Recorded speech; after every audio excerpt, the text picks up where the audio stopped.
Y bueno, la guía nos va a manejar ciertos niveles de evidencia que los va a dividir por clases. En este caso, la clase 1 sería pues el más recomendado o indicado y son evidencia con acuerdos generales de tratamiento, procedimientos que son beneficiosos, útiles y efectivos para el paciente. La clase 2 ya hay un conflicto de evidencias o hay cierta divergencia de opiniones sobre la utilidad del tratamiento o procedimiento. Esta clase 2 se va a dividir en dos subgrupos. La clase A, que va a haber gran evidencia o opiniones a favor del uso o la eficacia del procedimiento, y pues este tipo de evidencia debe ser considerado. La clase B se menciona que puede considerarse ya que hay uso, evidencia, perdón, menos establecida. Y la clase 3 pues hay evidencias o acuerdos generales en las que el tratamiento o procedimiento en cuestión pues ya no es útil y en algunos casos incluso puede ser perjudicial, y esta clase pues ya no está recomendada. Y igual los podemos encontrar como A, B y C, que el nivel de evidencia A pues va a ser información procedente de múltiples ensayos clínicos randomizados o metaanálisis. La clase B va a ser procedente de múltiples ensayos clínicos randomizados o grandes ensayos clínicos no randomizados. Y la clase C van a ser únicamente compensos de opiniones de expertos y o estudios pequeños, estudios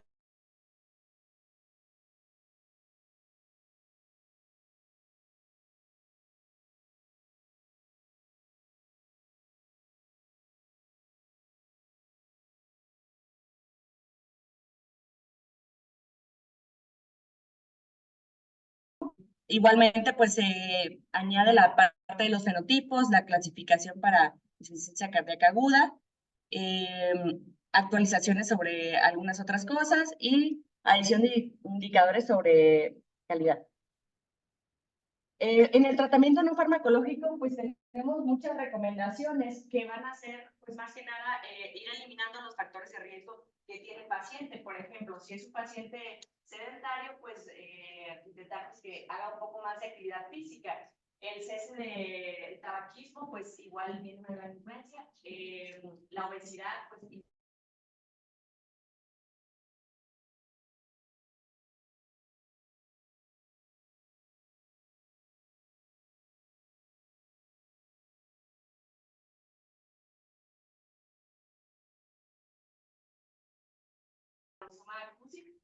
que tiene afección cardíaca, y los fármacos cardiotóxicos igual hay que ir monitorizándolos y si es posible pues eliminarlos. Igual los pacientes oncológicos, medir bien la radiación que se le va a dar a este tipo de pacientes. En el caso de los hipertensos, pues tratar de llevar a meta sus cifras tensionales. Las dislipidemias pues pueden ser tratadas con estatinas para disminuir el riesgo cardiovascular. La diabetes, llevarla igual a metas. Y bueno, cambios del estilo de vida que podamos llevar para mejorar lo que es el riesgo cardiovascular. Igual se menciona un poco sobre el consumo de bajo de sodio. Debe ser menor a 3 gramos día en pacientes con insuficiencia cardíaca, pero pues esto igual es algo que no hay como tal estudios que establezcan bien un punto de corte sobre el consumo de sal en la dieta. Y bueno, lo voy a dividir por fracción de eyección reducida, ligeramente reducida y preservada. Los objetivos de todos los tratamientos pues van a ser la reducción de la mortalidad, la prevención de hospitalizaciones recurrentes debido al empeoramiento de la insuficiencia cardíaca, mejora en general del estadio clínico, de la capacidad funcional y de la calidad de vida. De los últimos estudios que salieron, pues el principal pilar del tratamiento de la insuficiencia cardíaca con FEBI reducida, pues van a ser estos fármacos que van a ser los MRA, que son los receptores antagonistas de mineralocorticoide, que van a ser la espironolactona principalmente, los betabloqueadores, los ARNIs, que son los antagonistas de la neprilecina, que van a ser el sacubitril, valsartán, y los SGLT2. En este caso, pues la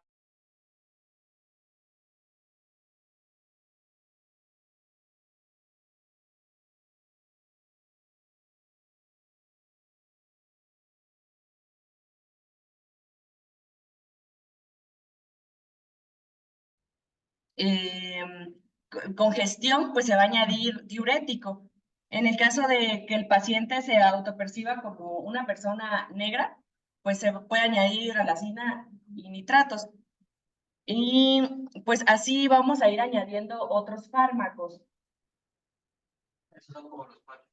Sí, estos son los llamados 4 fantásticos que van a ser el pilar del tratamiento de insuficiencia cardíaca. Los demás son como agregados que tienen relevancia para el caso de sacar los pacientes que por la insuficiencia tienen un estado tienen una situación también entonces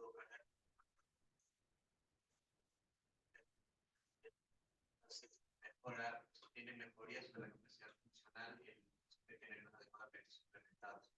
Si tienen alguna valvulopatía que se haya hecho por las alteraciones anatómicas de las cavidades, su reparación va a mejorar la hemodinámica. Si generó fibrilación auricular por la misma dilatación, pues va a ser el anticoagulado, un control de ritmo frecuencia, pues va a evitar que progrese la enfermedad. Así que todo eso se va añadiendo dependiendo la necesidad de detectar la durante la enfermedad.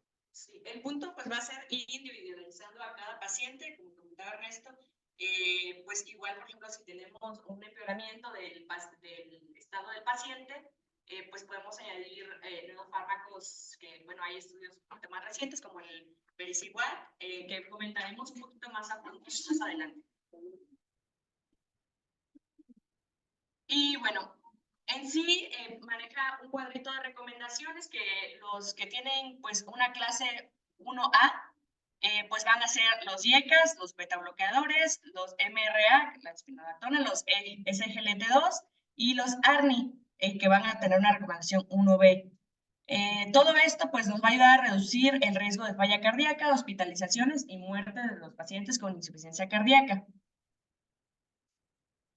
Igualmente maneja este esquema que es para el manejo de los pacientes con insuficiencia cardíaca con FERVI reducida. Como ven, podemos ver que al principio pues vamos a añadir ya sea un ARNI o un IECA, un beta bloqueador, un MRA, un SGLT2, que es la DAPA o la EMPA, y un diurético de asa en caso de datos de signos o síntomas de congestión.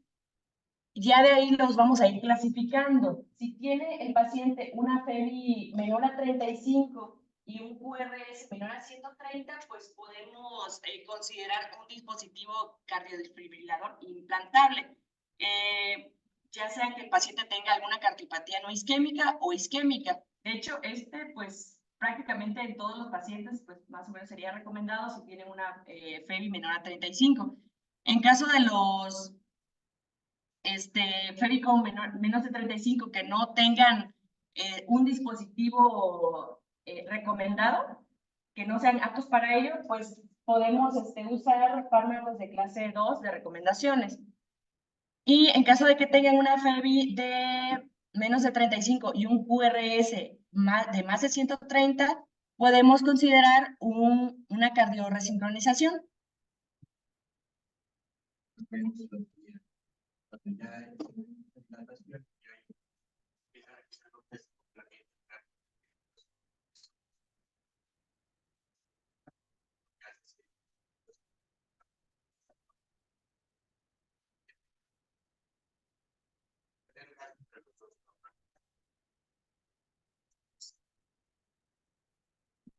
Y bueno, vamos a iniciar con los fármacos como tal.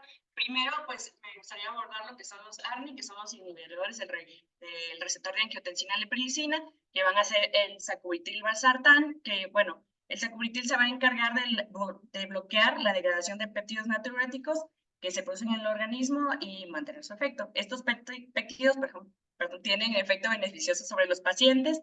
El caso del valsartán, pues es un antagonista de receptores de angiotensina 2, lo que produce pues un bloqueo de esta misma hormona y pues al bloquear estos receptores interrumpe los efectos deletores sobre el corazón y además nos va a reducir la TA. Aquí en cada diapositiva de cada fármaco, bueno, vamos a ver una dosis, dos dosis, que una va a ser la dosis inicial y otra la dosis objetivo. La dosis objetivo siempre pues va a ser nuestra dosis ideal a la que debemos de llegar con todos los pacientes, ya que si nos quedamos con la dosis inicial, pues no hacer una dosis que esté, digamos, que bien probada para llegar a las metas con los pacientes. Debemos de llevar siempre a la dosis objetivo o hasta donde el paciente tenga tolerancia, digamos, a la dosis del fármaco, a la máxima dosis del fármaco. En el caso del sacubitril/valsartán, pues podemos iniciar con 49 sobre 51 miligramos 2 veces al día, y nuestra meta va a ser de 51 sobre 103 miligramos 2 veces al día. Salió este estudio que fue el que le dio más sustento a desplazar un poquito a los IECAS y dejar arriba los ARNIs, y fue el Paradigm. Pues incluyó pacientes con una FEBI de menos de 35 y un ProBNP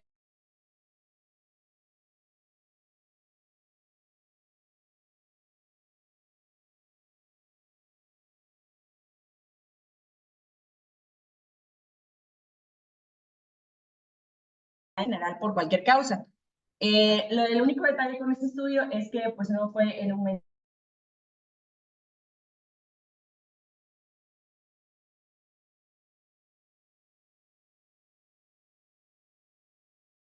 estas gráficas o este hazard ratio, como te había dicho Brian el otro día.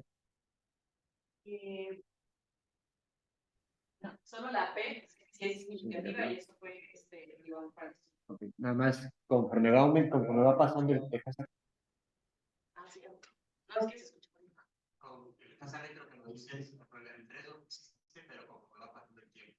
Entonces, a ver, en un análisis de tiempo, conforme va pasando el tiempo, vemos que el riesgo de desenlace, que es la muerte por cualquier causa, se va elevando en el grupo de enalapril. Entonces, ¿qué es?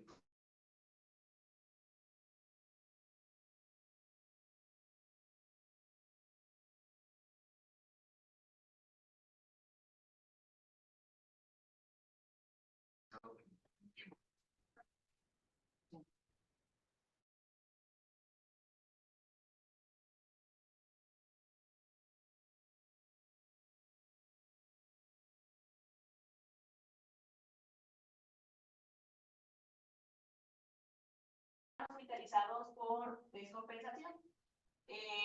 Y bueno, en ese estudio pues se descubrió que igualmente el sacubitril/valsartán causa una disminución en los niveles de NT-proBNP de forma más rápida y más significativa que en el Lapril. Y pues aquí podemos ver igualmente la diferencia, que sí fue bastante. Por ejemplo, el sacubitril/valsartán causó una mayor disminución en los niveles de ProBNP comparado con el Lapril.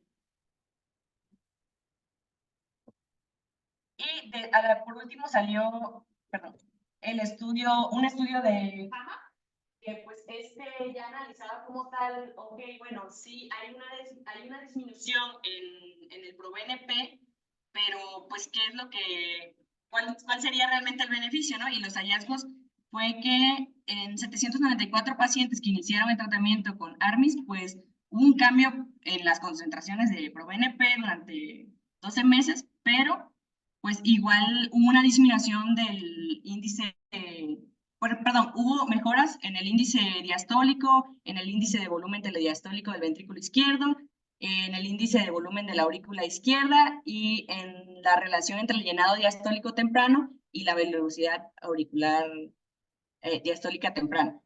El significado pues va a ser que hay mejoras en general en los marcadores de volumen y en la función cardíaca en general a 12 meses del uso del sacubitril/valsartán.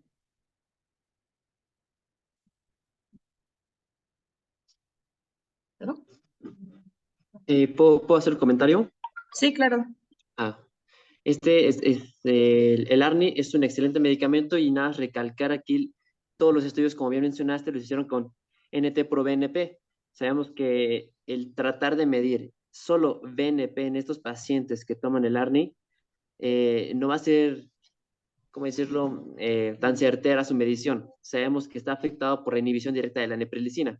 Entonces, siempre que tengan un paciente con algún inhibidor de la neprilicina, que es el sacubitrilo, por favor, tratar de medirlo con NT-proBNP, porque los BNP en esos pacientes ahora sí que no tienen una evidencia para poderlos medir porque está alterada sus valores en sangre, ¿vale? Ok, doctor. Sí, gracias. Y bueno, ahora entramos con los inhibidores del contrasportador de sodio y glucosa tipo 2, que estos pues van a disminuir la precarga del ventrículo izquierdo debido a su efecto diurético y natriurético. Igual van a tener una inhibición en el túbulo proximal, lo que va a causar natriuresis, glucosuria y nos va a causar diuresis. Van a aumentar la generación de ATP en el miocardio y van a optimizar el metabolismo de las células a partir de una mayor utilización de cuerpos cetónicos por las células miocárdicas. Van a tener en lo cardíaco pues efectos hipotensores, efectos miocárdicos, igualmente efectos renales, hemodinámicos, con reducción de la microalbuminuria, efectos renales no hemodinámicos, efectos antiinflamatorios, metabólicos, no glicémicos y disminución del tejido adiposo, al igual que una disminución de la hipoxia renal. Y para esto, pues salieron estos estudios. El primero que salió fue la DAPA-HF, que este estudio fue un estudio ambulatorio en pacientes, se incluyeron pacientes diabéticos y no diabéticos, en los cuales, pues, sus criterios igual fueron una FEBI menor a 40%, un BNP elevado, una clasificación de NIJA de 2 o superior, y que tuvieran ya la triple terapia. Y en ellos, pues, igual y excluyeron tasas de tensiones arteriales sistólicas menor a 95, personas con tasa de filtrado glomerular menor a 30 y que no toleraran pues los GLP-2. Y pues en ellos se encontró una disminución de hospitalizaciones por descompensación y muerte cardiovascular, y como vemos pues en su primary outcome, compararon, este estudio fue de la dapagliflozina, y contra placebo, pues sí hubo un valor significativo, tuvimos una P significativa y pues sí vemos que es superior la dapagliflozina al placebo en todo esto que les mencioné anteriormente. Posteriormente salió el Emperor, que evaluaba la empagliflozina. Fue un estudio igualmente ambulatorio y con pacientes con una FEBI igual muy parecida al otro estudio, menor a 40, un NIJA de 2 o más, que ya tuvieron triple terapia. Y bueno, en lo que notamos fue que hubo una disminución igual de todos estos valores en las veces de hospitalización, en la descompensación, muerte cardiovascular o por cualquier cosa. Y en un outcome secundario, ellos descubrieron que pues igual reducía la disminución de la tasa de filtrado glomerular. Esto, la empagliflozina. Y pues posteriormente salió este estudio que pues evaluaba, era un metaanálisis, perdón, sobre el Emperor que vimos de la empagliflozina y la dapagliflozina, y pues en vimos que se incluían pacientes con una FEBI menor a 40%, una triple terapia, y igualmente eran pacientes con o sin diabetes, y se descubrió pues lo mismo que nosotros dos, que ya había una disminución de las causas de mortalidad, una reducción en la disminución de tasa de filtrado glomerular, menor mortalidad y menores hospitalizaciones por falla cardíaca. Nuestra meta de estos fármacos, pues aquí no hay cambios, vamos a iniciar con 10 miligramos día y vamos a terminar con esta misma dosis. Cabe destacar que este es el único fármaco que se puede usar en todas las FEBIs, ya sea reducida o preservada o ligeramente reducida. Y pues tenemos igual a los IECA, que pues fueron la primera clase de fármacos que demostraron reducir la mortalidad y la morbilidad en pacientes, pero pues se ha demostrado ya que, de hecho al principio la idea que te menciona que estos eran los de elección, pero ahí abajito te pone que pues ya son los ARNI, están sobre ellos, pero bueno, lo siguen poniendo, y en la tabla de los 4 fantásticos precisamente aparecía que si el paciente pues no era imposible para él costear un ARNI, pues, o sea, se podían dar los IECAs. ¿Sabes?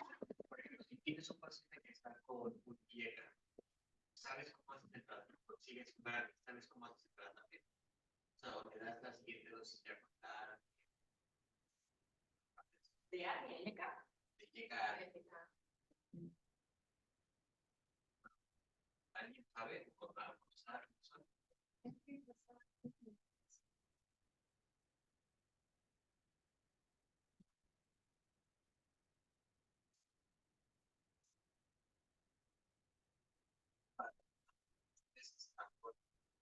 estar con IECA,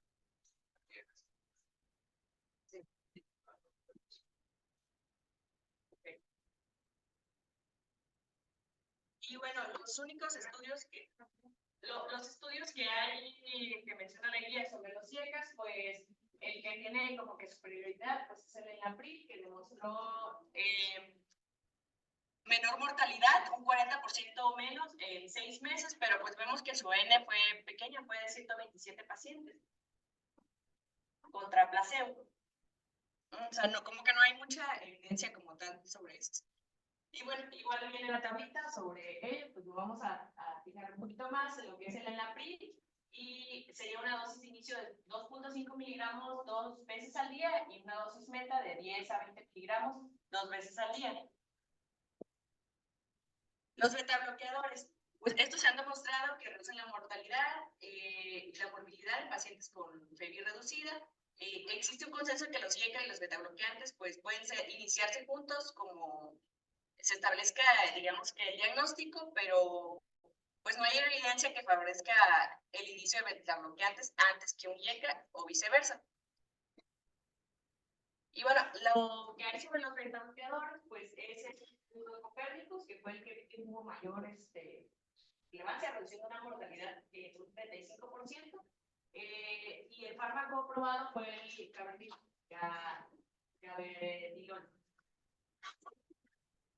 Y la dosis objetivo, pues, el bisoprolol, por ejemplo, va a ser 1.25 miligramos al día, llegando a 10 miligramos al día. El carvedilol va a ser 3.1 miligramos 2 veces al día, llegando a una dosis objetivo de 25 miligramos al día. El metoprolol de 12 a 25 de inicio y 200 de meta. Y el nebivolol de 1.25 al día, llegando a 10 de meta. Los antagonistas receptores de mineralocorticoides, como la espironolactona y la esperonolactona, bueno, estos bloquean los receptores de aldosterona y con diferentes grados de afinidad otros receptores de hormonas esteroides, como los corticoides y los andrógenos. La esplenolactona es más específica para el bloqueo de aldosterona y por lo tanto pues dice que va a provocar menos ginecomastia. Igual se deben de tener cuidado con estos, principalmente si hay alteraciones en el potasio mayores a 5 milimoles por litro. Y aquí pues vemos otros fármacos recomendados que, bueno, por alguna razón la guía siento que no habla tanto de los diuréticos, o sea, como que los menciona así en recomendaciones 1C, pero más adelante vamos a mencionar un poco más. Pues los diuréticos mencionan que están indicados en caso de signos o síntomas de congestión. Los AGA2 pues van a estar recomendados para disminuir hospitalizaciones en pacientes que no toleren los IECAS o los ARNIs. Y la ibravidina, pues esta más que nada es en pacientes que no toleran los betabloqueadores. O igual mencionan que tengan una fracción de eyección menor a 35, el ritmo sinusal y que tengan una frecuencia cardíaca mayor a 70, pues se puede dar este fármaco. betabloqueador, porque con betabloqueadores no alcanzo. Pero en ese caso se añadiría o... Ah, ok. Sí. Bueno, entre los otros fármacos recomendados tenemos el Vericiguat, con una recomendación 2B, y la hidralacina insusorbide en pacientes que se identifican como de raza negra. Igual la digoxina, pues en pacientes con ritmo sinusal que hayan tenido tratamiento con IECAS. y betabloqueador, o bueno. Y ahora, pues, sobre el vericiguat, pues se menciona que es como que va a ser, o promete ser como que el quinto fármaco que se va a añadir a los 4 fantásticos, pues ya que causa una reducción del 10% de los desenlaces primarios que comentamos en los anteriores estudios. El vericiguat pues va a ser un estimulador de la guanilatociclasa, y lo que va a hacer es que va a sensibilizar al óxido nítrico mediante su unión, y esto va a favorecer la vasodilatación y va a provocar pues una hipotensión. Bueno, no en los estudios anteriores, ¿no? Los estudios igual, está claro, Víctor, y... No, Sí, verdad. Victoria y Víctor. Bueno, nuestra meta terapéutica va a ser llegar a 10 miligramos al día y vamos a iniciar con una dosis de 2.5 miligramos al día. Ahora, ellos en su estudio, pues, incluyeron a pacientes con de 2 a 4, una PBI menor a 45%, pero revisándolo, porque su PBI más alta fue de 36%. O sea, tampoco llegaron a cifras así de, por ejemplo, 45%, ¿no? Péptidos natriúricos elevados, que hubiera, más que nada en estos pacientes se tomó en cuenta que hubiera un deterioro pues del paciente en su insuficiencia cardíaca, es decir, que hubiera más hospitalizaciones del paciente y que tuvieran diuréticos en casa. Con esto consideraron pues, que hay un deterioro, ¿no? Se consideró una tasa de filtrado glomerular. Bueno, ellos más bien incluyeron en su estudio a pacientes, un 15% de los pacientes tenían una tasa de filtrado glomerular del 15 al 30%, y se permitió igual en estos pacientes el uso de ARNI. Y pues se demostró una reducción del 10% en muerte cardiovascular y primera hospitalización en falla cardíaca en comparación con el placebo. Pero ahí lo más importante es que no te pongas.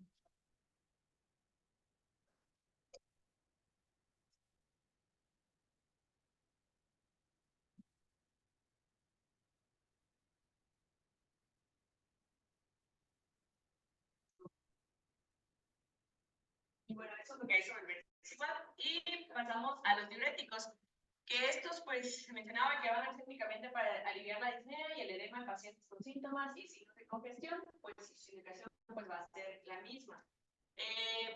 Las cosas a tomar en cuenta que vamos a tener pues va a ser una hipocalemia menor a 3.5%, pues, si hay disfunción renal con una creatinina mayor a 2, interacción farmacológica, o pacientes que nunca hayan tenido signos y síntomas de congestión, pues se supone que no hay necesidad de darle un diurético. Igual si tienen hipersensibilidad, pues estaría contraindicado.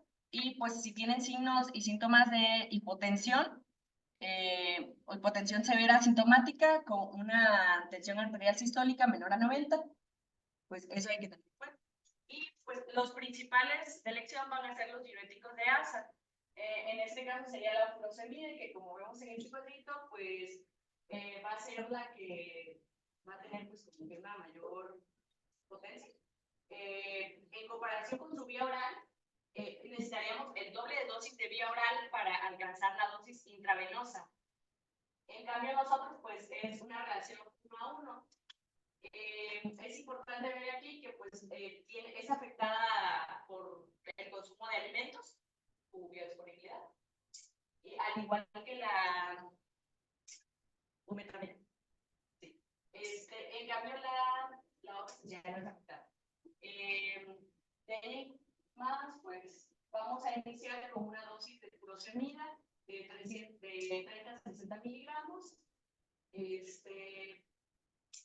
pues, bueno, vamos a pasar a la siguiente diapositiva. Aquí vienen más dosis que estas son mencionadas por la guía. De la furosemida, que pues debemos iniciarla de 20 a 40 miligramos y debemos llegar a una dosis usual de 40 a 240 miligramos. La metanida, pues esa iniciamos en 0.5 miligramos y nos vamos hasta 5 miligramos. La toracemide, pues iniciamos en 5 a 10 y llegamos hasta de 10 a 20. Las niacidas, pues ya van a ser en caso de que no funcione como un diurético de asa, pues podemos añadir una tiacida. Y pues por último tenemos las tiacidas. Bueno, aquí hay como que algunos escenarios en los cuales debemos de ver como que, pues, ¿qué hacemos, no? En el caso de hipotensión sintomática, pues, como mareos y todo esto, pues tenemos que reducir la dosis de diurético. En el caso de hipocalemia o hipomagnesemia, pues debemos de incrementar el IECA, igual podemos añadir un MRA o añadir suplementos de magnesio y potasio. En el caso de hiponatremia, pues podemos una depresión de volumen, bueno, parar más bien la tiacida, reducir los diuréticos lo más posible, y pues es irlo moderando todo, ¿no? Si hay datos de congestión, pues hay que bajar la dosis o pausar el diurético. Y pues hay algo llamado la resistencia a diuréticos, que va a ser pues una cantidad inadecuada de natriuresis a pesar de que le estamos dando un régimen diurético adecuado, o sea, que estamos llegando a dosis máxima de estos diuréticos. Y pues es muy importante porque generalmente es de mal pronóstico. Y pues aquí tenemos una tablita de titulación de diuréticos, que esta nos va a decir que pues podemos empezarlos IV si el paciente ya tomaba anteriormente un diurético y lo tenemos hospitalizado, podemos iniciarlo 2.5 veces más de lo que el paciente tenía en casa vía oral. O si el paciente nunca ha consumido diuréticos, podemos iniciar con una dosis de furosemida de 80 miligramos. Y nos podemos ir guiando ya sea por el gasto urinario o por el sodio urinario. En este caso, si nos vamos por el gasto urinario, pues vamos a administrar, después de 2 horas, de 2 a 6 horas de haber administrado el diurético, si no tenemos una diuresis mayor, a 150 mililitros hora, pues vamos a repetir esta dosis cada 6 a 12 horas y pues prácticamente nos quedaríamos con eso. Oye, esperemos. Y en caso de que tengamos un gasto urinario menor a 150 mililitros hora, entonces debemos de administrar el doble de la dosis del diurético que ya estábamos administrando. Si aún así no llegamos, digamos, a nuestra meta de gasto urinario, podemos añadir una dosis de 300 miligramos de furosemida. Y si aún así no llegamos pues a nuestra meta, pues se puede añadir ya aquí las tiacidas. Básicamente es, te vas por sodio. Más de 50-70. Te vas Sí. por gasto urinario, más de 50. No lo estás logrando, dobla la dosis del diurético que estás usando. No lo logras, aún así, satura los receptores y si aún así sigues sin lograrlo, considera el bloqueo secuencial de la nefrona. Agrega diferentes diuréticos que actúan en diferentes partes de la nefrona para evitar este fenómeno de taquifilaxia que puede haber generado la furosemida.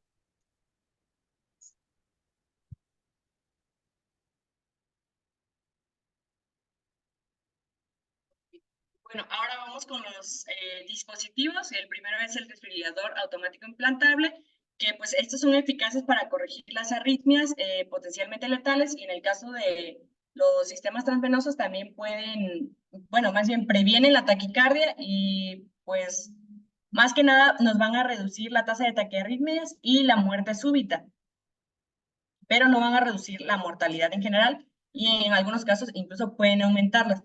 Ahora, ¿en qué pacientes está recomendado este tipo de dispositivos? En pacientes que se recuperaron de arritmias que causaban inestabilidad hemodinámica y que tienen una sobrevida mayor a 1 año con buen estatus funcional y bueno, que no tienen causas reversibles a menos que hayan tenido una arritmia ventricular en las últimas 48 horas. Y en los otros pacientes que está recomendado, pues son que tengan síntomas de NIJA 2 a 3, de etiología isquémica, con una FeB igual menor a 35, con más de 3 meses de tratamiento médico óptimo. Esto es lo que les mencionaba, que tenemos que llegar a las metas de tratamiento o hasta donde el paciente tolere. Eso se consideraría un tratamiento médico óptimo. Y igual que tenga una expectativa de vida mayor a un año, un estatus funcional, y se dice que está contraindicado en pacientes que tuvieron un infarto hace menos de 40 días. Esto pues ya sería una recomendación 3C. Isquémico 2B. O sea, sigue siendo útil en ello, pero hay que darle prioridad a los isquémicos. Sí. Y pues tenemos también la terapia de sincronización cardíaca, que pues este va a ser un procedimiento en el cual se implanta un dispositivo en el pecho para hacer que las cavidades cardíacas se contraigan pues de una manera más organizada y eficiente. Y pues va a ser en pacientes sintomáticos con ritmo sinusal, un QRS mayor a 150 milisegundos. Se puede en pacientes, por ejemplo, con bloqueo de rama izquierda, está indicado, con una FeB menor a 35% después de tratamiento médico óptimo. Igual se recomienda en lugar del marcapasos en ventrículo derecho para pacientes con insuficiencia cardíaca sin clase NIJA o anchura de QRS, con indicación de marcapasos ventricular de alto grado, incluidos los pacientes con fibrilación ventricular, auricular, perdón. Y pues tenemos esta clasificación igual, que es la insuficiencia cardíaca con fracción Hola. de eyección ligeramente reducida. De Perdón, estas ¿puedo otras hacer un dos, la verdad comentario? que no hay tanta información. Bueno. O sea, sí, claro. Perdón. Sí, sí escucha. Ahorita, para nada, para concluir el tratamiento aquí de la FeB reducida, creo que es el que yo más resaltaría, donde se ha demostrado la evidencia de que disminuye la mortalidad de los medicamentos.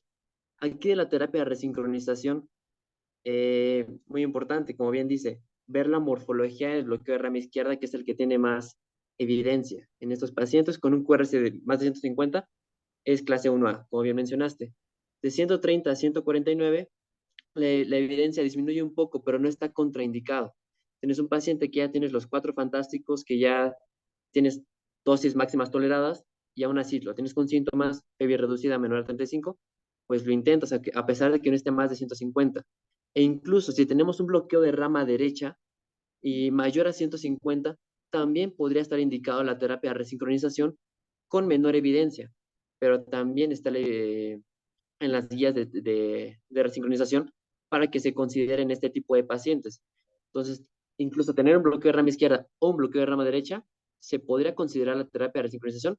Tendríamos que valorar el ancho del QRS para ver el nivel de evidencia y la FeB, obviamente, menor a 35, que esté sintomático nuestro paciente, a pesar de la terapia máxima. Bueno, para recapitular el tratamiento, ahorita mencionaste la terapia de titulación de los diuréticos. Justo como mencionaste, el furosemide se tiene que duplicar la dosis en la vía oral, porque la biodisponibilidad es diferente a la vía oral que a la intravenosa.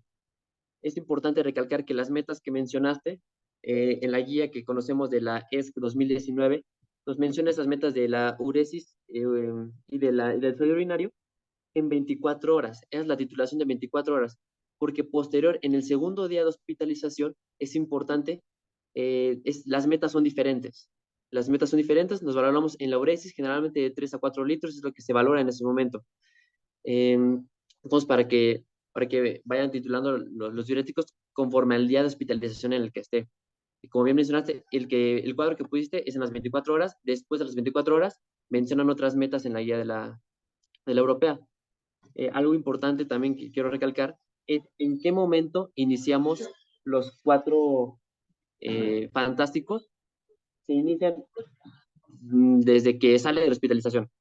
Si el paciente lo tienen ahí hospitalizado y lo van a dar de alta, no se recomienda que vayan titulando uno, en 2 semanas el otro, en 2 semanas el siguiente, no. Que salga el paciente de preferencia con los 4 fantásticos, por favor. Los 4 fantásticos tienen que ser de elección cuando salga del hospital a una dosis tolerada. Ya en consulta lo van titulando poco a poco, por favor.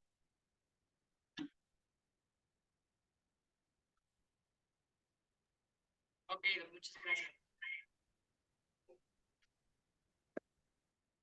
Y bueno, pasamos con la insuficiencia cardíaca con fracción de eyección ligeramente reducida, en la cual pues nos viene pues esto del manejo del tratamiento. Van a estar igualmente indicados los diuréticos en caso de congestión.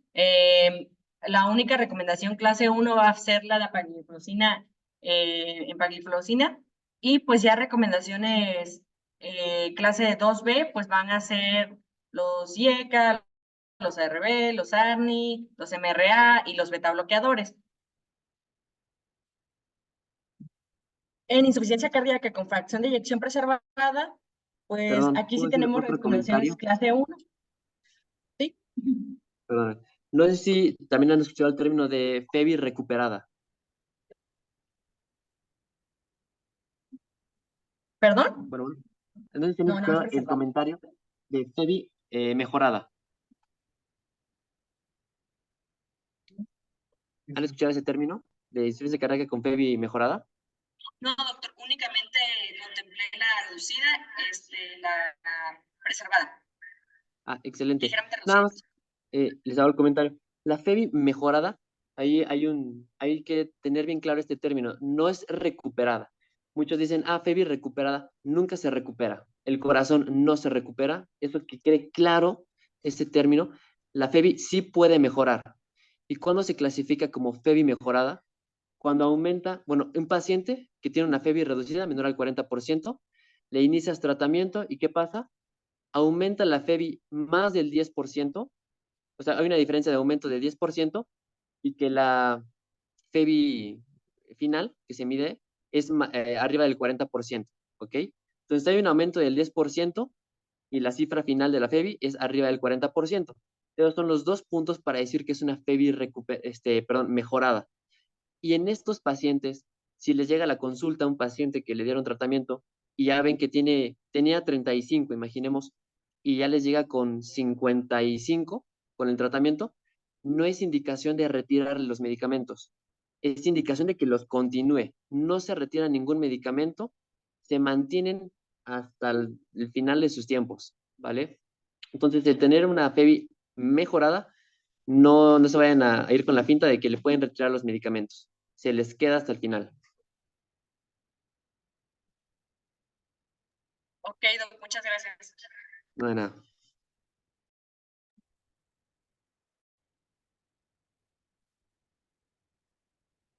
Bueno, en el caso de insuficiencia cardíaca con fracción de eyección preservada, pues tenemos, como les decía, que sí hay recomendaciones clase 1 que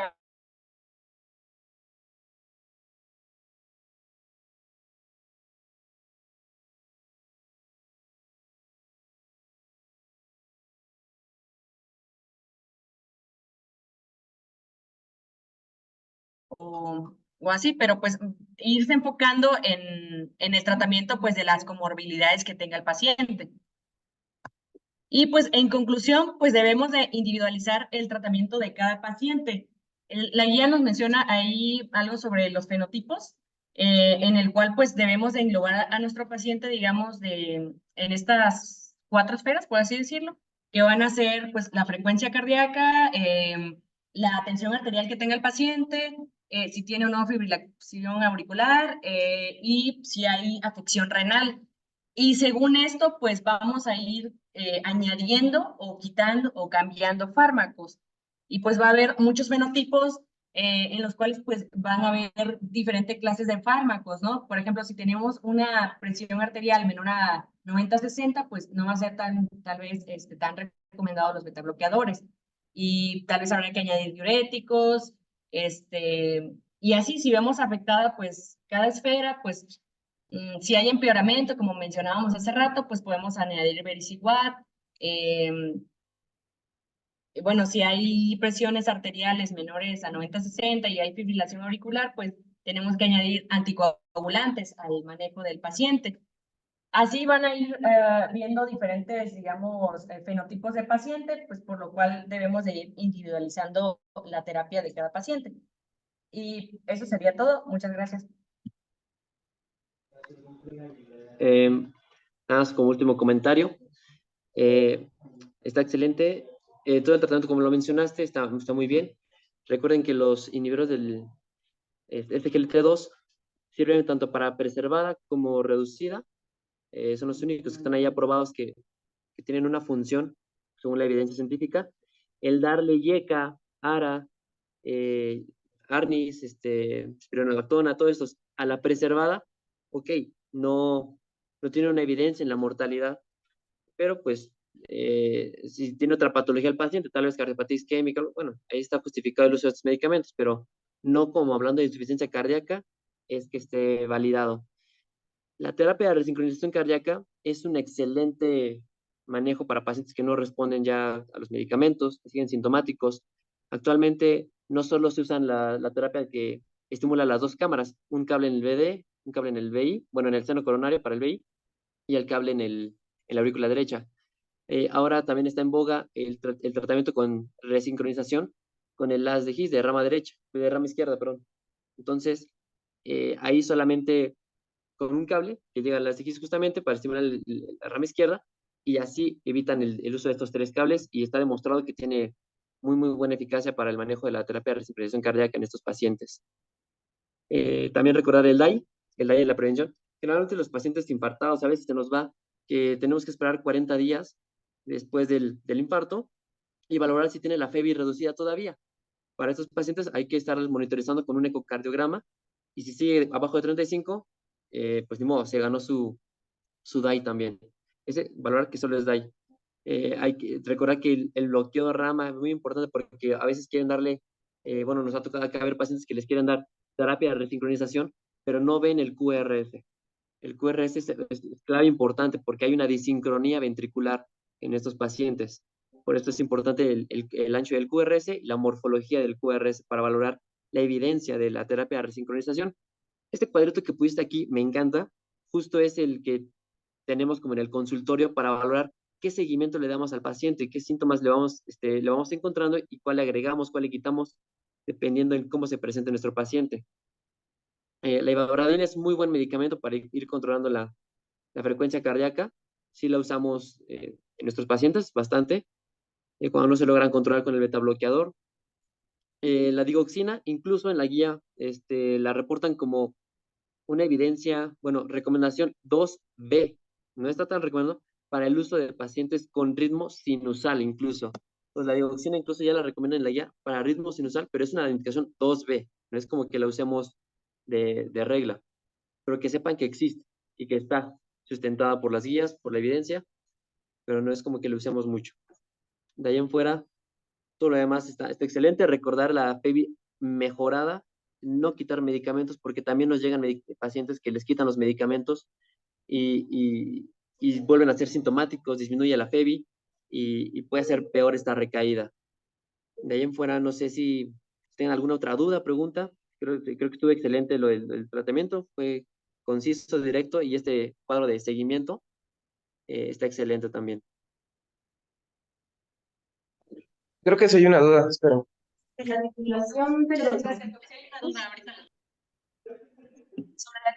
los medicamentos, no se le escuchó bien, pero en uno de los artículos que mandó Caro, decía que llevaban al paciente a la mitad de la dosis máxima antes de egresarlo y a las 2 semanas se intentaba llevar a la máxima, pero no escuché muy bien qué comentó ahorita sobre la velocidad de la titulación de los 4 medicamentos. Lo que les comentaba era que salieran los pacientes de hospitalización con los 4 fantásticos, ¿no? Que ya sabemos, que no salgan, primero vamos a dejarle, porque ha pasado que a veces se van con solo, no sé, le dejan el yeca y ahí la espironolactona. Y después en 2 semanas valoran si le dan el beta bloqueador y así van, y después la dapaglifosina tal vez. Entonces, la idea es que se vayan del hospital con el tratamiento completo, aunque sea a dosis mínimas. Se ha visto mayor beneficio de los 4 fantásticos a dosis mínimas saliendo aquí que iniciarlos poco a poco. Entonces, solamente que cuando salgan de hospitalización, salgan con sus medicamentos, los 4, dosis toleradas. Ha pasado, también no puedo decir que a fuerza tengan que salir con los 4, ha pasado con nosotros que no, por la frecuencia no toleran el beta bloqueador y se los tenemos que poner después en consulta, en seguimiento. Pero si el paciente logra tolerarlo, los 4 dosis mínimas, y ya en consulta los van titulando poco a poco a las máximas toleradas. Es difícil, el ARNI baja mucho la presión, muchos pacientes no lo toleran. O sea, yo no he tenido un paciente que llegue a las dosis máximas, pero será lo ideal, es lo que recomiendan las guías, pero con que tengan el uso del medicamento, ya le damos un beneficio a nuestro paciente, claro está. Entonces, solamente eso, que salgan con los 4 fantásticos. Hay algo que también es el quinto fantástico que muchos olvidamos, más que el Viriciwat, es la rehabilitación cardíaca. La rehabilitación cardíaca ha demostrado que disminuye la morbilidad y la mortalidad en estos pacientes. Todo paciente con falla cardíaca, con infarto también, debería ir a rehabilitación cardíaca, porque ha demostrado disminuir la morbimortalidad. Gracias. ¿Alguna otra pregunta? ¿No? ¿Nadie? Pues creo que ya no, amigo. Sale, sale, maestro. Gracias. Muchas No, gracias a gracias. ustedes. No, gracias a ustedes.